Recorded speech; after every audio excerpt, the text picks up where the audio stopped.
And it's Monday, right? We are ready to get started with our week and ready to do what we love to do. And for me, I love to be here every Monday with you because I get to share people that have overcome amazing things and how God has helped them to just soar to the next level and help them out through their struggles. And we pray that this episode will also help you to just encourage you in whatever journey you're in, whatever you're going through, just know that you can do all things through Christ who gives you strength, which is our core scripture, Philippians 4:13. I can do all things through Christ who gives me strength. And that's the name of our episode, of our show, I Can Do All Things. The name of our episode actually is called God's Transformation. And we're going to talk to a young lady that God has transformed her life.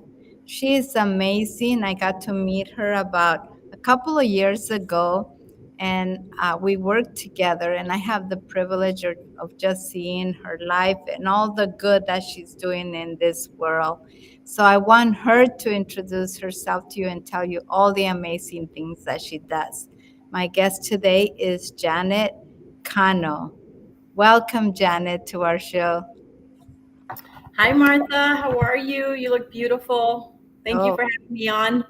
you too. Yes. So tell them who you are, what you do, and how you and I are working together. Okay. Well, hi, everybody. My name is Janet Cano. I am from El Salvador, originally born. I was able to migrate here when I was 5 years old. My background is as an entrepreneur, and I've also been in the nonprofit space for over 15 years, helping women and children who've been victims of domestic violence and sexual abuse. And I love that. My focus is to make sure that I partner and empower entrepreneurs to really align with the nonprofits that they just have a passion for. I just have a huge calling for making sure that we're introducing the entrepreneurial world and the nonprofit world to work more together, because that's where we will really see some significant change and love, because I love the passion that entrepreneurs have. I love the passion that nonprofits have, but we want them to work together on a daily basis. So that's our focus right now.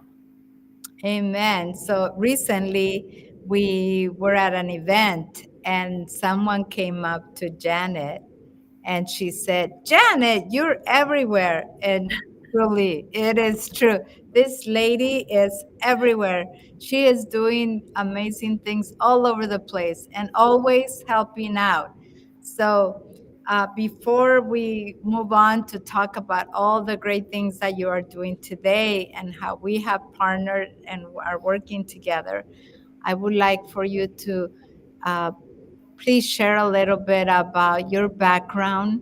You coming to this country and, how your journey was to becoming that successful entrepreneur that you are, but especially sharing how and when you met the Lord. And because I know that He has transformed your life, and this woman is a godly woman and is showing God's love all over the world.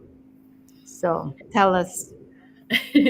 When you say when I met God, honestly, it makes me smile, because I always say, he's always been my friend, but I think we've grown in relationship. I think that's one thing that sometimes we just don't understand. The people that come into our life, the things, the messages, the gifts that we receive, and sometimes we just don't realize that they're from God. So I definitely didn't realize that for a very, very long time. I always had faith, but I just didn't understand how to really hear and listen. Yes, like I said, I was born in El Salvador, and I'm grateful that I was able to come over here. We came over here illegally, and unfortunately and fortunately, that was a huge lesson and a blessing, because you realize how lucky you are when you do get here. When Yes. we did arrive, we did things were done the right way, and we were dropped off in the middle of nowhere, what they call a coyote. I still remember it was a very small plane and feeling really, really scared. And we were dropped off in the middle of nowhere. It was my aunt and my brother and my cousin. And I have so many memories, but I just always thought that they were dreams. And there was one message, there was one memory as far as the plane. And then the next memory was being in a truck with hundreds of people in the dark and just seeing an officer pulling up the door and just me being around and just seeing so many people there. So I know something wasn't right. And years later, they really tried to repress those memories. And I think those are some of the things that I think are very, very important is that you want Yes. to believe children. You want to, when they let you know about something, you want to believe them because they may not understand the vocabulary, what it is, but you want to believe them. So Mhm. that was really something that impacted me for a long time, that people would just tell me, no, you were too small. There was no way you could have remembered those things. How old were you, Janet? I was 5. 5.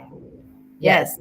And I think nowadays I know that there's a lot of coaches out there that are working with people who are trying to get past their blocks, their through their breakthroughs, by going back and searching into their young lives when they were kids and what they've gone through. And definitely, yeah, there's a lot of things that affect us when we are young that can carry, come with us all the way to adulthood. And if we don't deal with those things, then those could be mental blocks, blocks that can uh, keep us from being successful or accomplishing what we need to accomplish in life. It's So true. so you You come could be here. you could be accomplished, but there's still something that doesn't feel right because you're right, those significant blocks like claustrophobia is a real thing. Yes, I'm afraid of certain little creatures. I won't say which ones, but I don't know. There must be something in my little childhood that probably caused that to be a traumatic experience in my life. Right. Uh, so you get here and you're 5 years old and you survive, this awful experience. And where do you end up? Where did you end up going? So, I was in a blended family, and there were 6 of us, and there was beautiful moments. There were some lessons, and one of the things that I think affected me the most growing up, same thing, not speaking truth. I experienced sexual abuse at a young age, and that was one thing that I didn't have the ability to tell my family because I always felt like a stranger in the home. Because even though I came here when I was 5 and it was a welcoming experience, I didn't speak the language at first. So I was very confused and there was so much around. And I was a little girl. So I didn't understand how to really trust. I didn't build that nurturing relationship, that trusting relationship with my mother, and it wasn't her fault. She did what was best. She came here first, Mhm. left me and my brother with my grandmother to take care of us. And it wasn't her fault. Like, I completely understand that. But growing up, you have to attach some form of trust to someone, some form of protection to someone. And I just didn't feel like I really had that because we were pulled from my grandmother's house to come here. But then there's, all of a sudden things happen.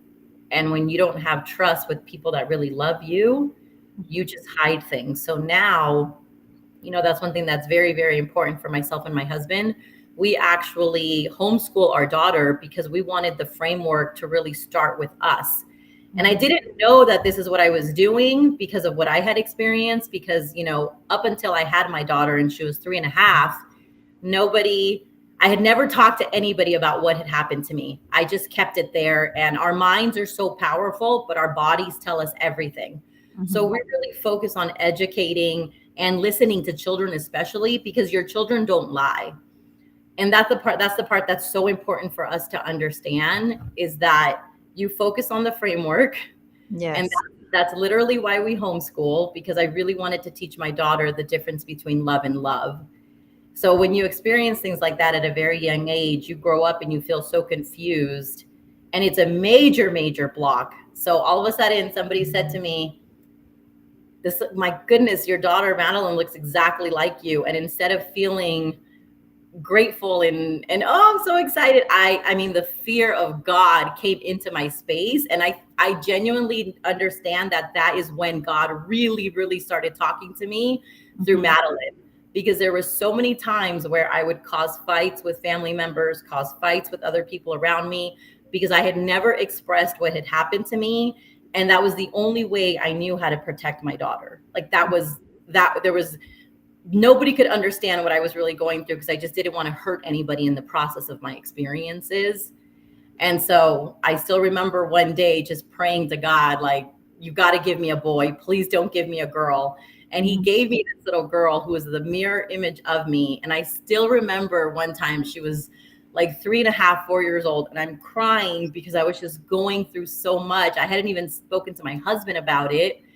And she literally said to me with her little tiny hands, and she comes up to me and she puts her little hands on my face and she said, "Mama, you're healing through me." Oh, wow. Oh my God, that was powerful. It was just, and she's so connected to God. I mean, she's so connected to God. And ever since then, I just knew I had to flip my life upside down. I had to speak my truth, no matter who it hurt, because I was going to protect Madeline. And I didn't want to put her in school systems because I just didn't feel the need. I felt like this little girl needed to trust me and her dad first. She needed to know the relationship between us first, and not people around us, because the first thing that I wanted to make sure was that she had a trusting and loving communication between me and her dad. That was all that mattered to me. So let's talk a little bit about that, because in reality, there was fear, right? Fear that she would experience what you experienced as a little girl, Yes. and you wanted to protect her, Mhm. right? Yes. And she's how old right now? She just turned 10. 10, and she's amazing. She's an amazing little girl, so loving and caring. I was at an event with Janet, and her daughter was there, and two little girls came up to our table, and she just wanted to take care of them, make sure they were okay, and was giving them donuts. And that's the kind. And this little girl is so joyful and caring, and has amazing self confidence. So you've done a great job at raising her. And so, do you feel like now there is no fear? Like, do you feel like still the need to protect her? I Um, mean, we're always, I still feel the need to protect you, Martha. You're not even my daughter. Yes, I absolutely still feel the need to protect her. But you want to know something? There's something so powerful about when children are raised to be confident. And this wasn't like it was intentional. I just wanted to do what was best. I wanted to give her proper language. I want her to understand language. We don't say things that are not so. We say the words so that mhm. they understand. And I'm going to give you an example. We were at an event, and somebody came up to Madeline and he touched her on her head like this. And we have such discernment with people. When we know some people, even their energies, we could just tell it's not right, because it's just innocent space. You know what I mean? And it was so powerful, because instantly Madeline reacted, and she looks to him and she looks to me and she pulls me away. And we've actually created code words, by the way. So if parents haven't done that, if your Yeah. children are ever uncomfortable in scenarios, in anything, we've created code words between our family. So if there's an energy that she's not feeling, that isn't safe, She just lets us know because we've created code words. But That's that day, beautiful. we pulled her, she's pulling me and we're walking away. And she said, Mama, why did that man feel that he could touch me? He was in my personal space and I didn't feel comfortable. And Mhm. it took us about a week between me and my husband to really go over the framework about what happened. But it was so powerful because at the time, she was probably like 5 or 6 years old. She was little. Wow. Yes. And we just were, so we always are going to have that fear to make sure our children are protected. But we've had the most incredible conversations with her that till this day I still haven't had with my parents, you know? Mhm. So so there will always be a sense of protection, but just continuing to hold that loving and supportive space to our kids. Like that's all I ever wanted. Mhm. And that's what we're trying to do for her. Let's talk a little bit about trust and trusting God. Because at one point in your life, you had to, you probably found that the one person that you can probably rely on and trust and not fear was God, correct? So yes and no, because I just didn't understand how like bad things were happening, but I had nobody to trust around me. So I didn't understand how I can talk to him. Uh, I always had faith. I always knew there was a God, but I didn't understand how I can really talk to him honestly until Madeline got here. Mhm. She was really, and obviously Casey, you know, God put a very important, genuine, most transparent, honest, and loving husband. So, in spite of all the bad things that have happened, like between them two, they Mhm. really gave me, like, my husband's given me the space to just be my craziness. And Mhm. Madeline has given me the space to really connect with God through her genuine innocence, because she hears him directly. Yes, and I met Casey, her husband, and he is an amazing, godly man and very supportive. So supportive of my craziness. Talk about your craziness. Tell us what you're doing that is crazy. I met Janet at an event, and she introduced me to this company called ACN, and we provide essential services to people. And but tell us how you came to do this business because it was going to help your nonprofit. Yes. So, our background was as insurance franchise owners. And same thing, children flip your life upside down. So, when Madeline turned 4, my husband and I really spoke and realized that we really wanted to focus on long term. So, we decided to, sell our franchise because I realized how much I just wanted to be in the space with my family. So we decided to, like I said, once again, I keep saying flip my life upside down because I cannot believe how much we changed to really focus on our core family. So we sold that agency, and I was actually introduced to ACN by my best friend and long-term business partner, Shihon Aluyan. He's a broker, very successful broker in California and Las Vegas. And he literally just said to me, Janet, you have the ability to implement this to your business. And I wanted nothing to do with for my business. I was perfectly fine. But I've been in the nonprofit space for so long. And they said, you can actually help nonprofits how to build residual income through utilities in the healthcare space. And I was like, wait, what? So my husband and I have personally given of our own funds to help women, to help children, put them in homes, put them in hotels, get them food. So when I saw that there's a way that I can raise funds with being an affiliate of all these major companies, my heart just opened up because it wasn't about me anymore, and it wasn't about my status or the fact that I was a vice president of this organization or an owner of this. Like, all I cared about was how can I help fund these families, because I can't turn them away. So we wouldn't turn them away, because sometimes when you have a nonprofit, what's the problem? There's never enough resources, there's never enough funding. the grants take forever. Government doesn't even support us with certain nonprofits, especially like ours. There's no government funding. Yes. So we got creative and it opened up my heart. And now, years later, we're in this space where we look at things and we're like, wow, well, you know what? You have the ability to actually align with a hotel, or you have the ability to align with a small business. And these services that people are paying for, anyways, you're literally doing good, and creating win wins all at the same time. So obviously we've been in the trenches, really making sure that we're doing things the right way, that we're helping all these small businesses stay in business. We're educating about the healthcare space, because that's a whole new conversation that we could be on, right? Yes. And Yes. just really building natural organic collaborations with incredible people like you, Martha.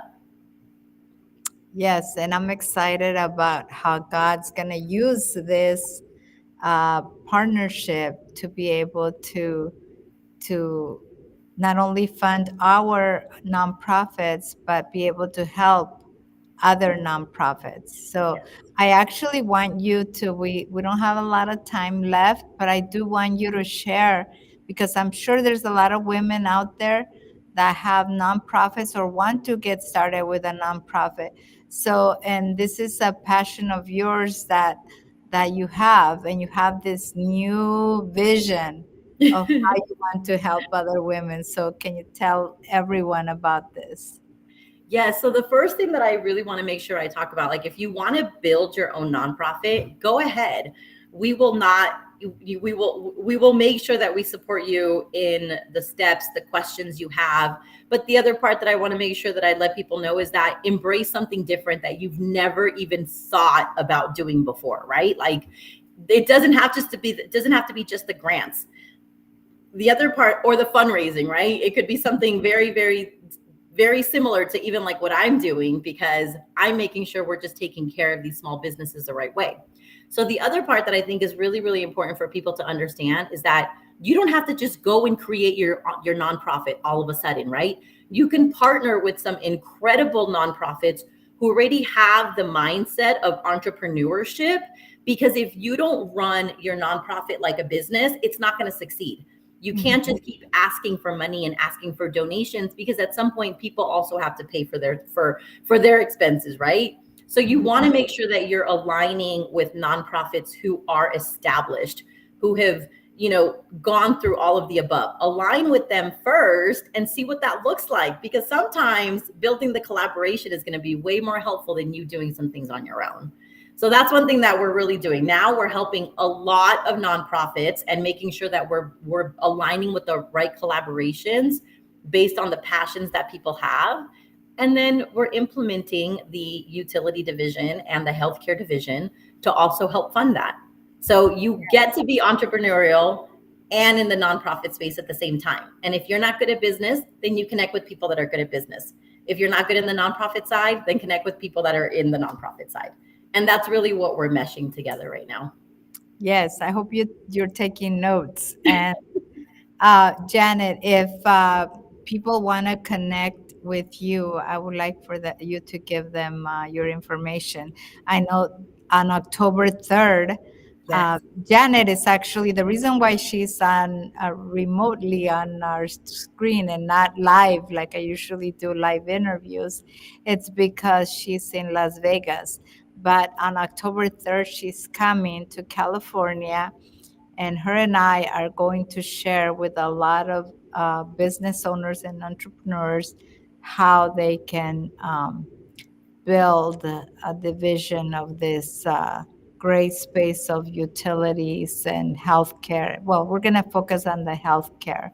That's such a big deal because we're going to be able to offer health sharing healthcare to people who can afford it, or Yes. people So that are big paying takeaway. a lot of money, and we're gonna save them money.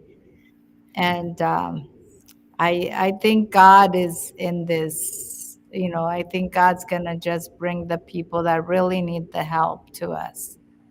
So, um, what I was say, I forgot what I asked you, but I asked you just how they can connect with you because I want them to Yes, reach you out. guys can find me on Instagram, Janet Cano 57. Or I don't know if Martha's going to put some information up here for me, but that way. But yes, definitely come out October 3rd. We're so excited. We're going to focus on impact health sharing, is what it's called. And it's different language. So for some of you that just haven't heard it just yet, health sharing has been around for over 30 years, and it's basically a community of people that are really helping each other and educating each other so that we're providing quality health care, but we're also saving people a ton of money and Yeah, creating value. So come October 3rd in Rancho Cucamonga from 2 to 4. So if you're a business owner, individual, high income earner, come out because we are definitely going to educate you in this incredible space. I will put down the address, and you will probably see my flyer and our advertisements all from now till we have that event. So we're coming to the end, Janet, of our episode. And, is there anything, last words that you would like to share with our audience? And I also would like for you to share a scripture that has helped you through your walk with God. So I guess the last thing I want to say is just really pray for each other and really help each other, and don't have surface conversations. Like really ask people, how are you doing? How can I help you? How are things going, opposed to, the constant grind and the hustle. Like build those long-term relationships, really nurture and take care of each other, because you don't understand what people are really going through. And sometimes you can say that surfacely, right? You don't know what people are Yes, going through. Well, then maybe you should ask. How about we yes, ask each other? So, yes. oh Be my in gosh. in other words, be more intentional about reaching out and really finding out if somebody needs your help. Yes, and it doesn't have to be just for work. Sometimes there's been so many times where I connect people for work, and then I'm like, oh my goodness, you really need, we need to put you in counseling, or we need to put you in this program, or we need to support you so that way you can be more ready for when God calls you to do these big things. Yes, As far as scriptures, obviously so many. We were focusing on our last event of God did not give us a spirit of fear, but of mhm, sound mind. That is something that has been in my space all the time. It was always in there, always in there, always in there, because I definitely lived in fear for a very, very long time, scared to share my story, scared to hurt people, scared that I would hurt people, scared that people would hurt me. And the one thing I can definitely leave you with is that people have always said that the truth will set you free, right? But man, they yes, don't tell you the consequences that it comes with. And that's just one thing that I had to accept. Like, okay, there's some certain consequences that came with my truth, but I but get it's to all good. God is I get working to it take all care of out. you and your And families. with God, we can do all things, right? I can do all things through Him who gives us strength. Well, we're out of time. Thank you for joining us, Janet. And don't forget to reach out to us. We want to help you, we want to be there for you. We care. Thank you, And Martha. Love you.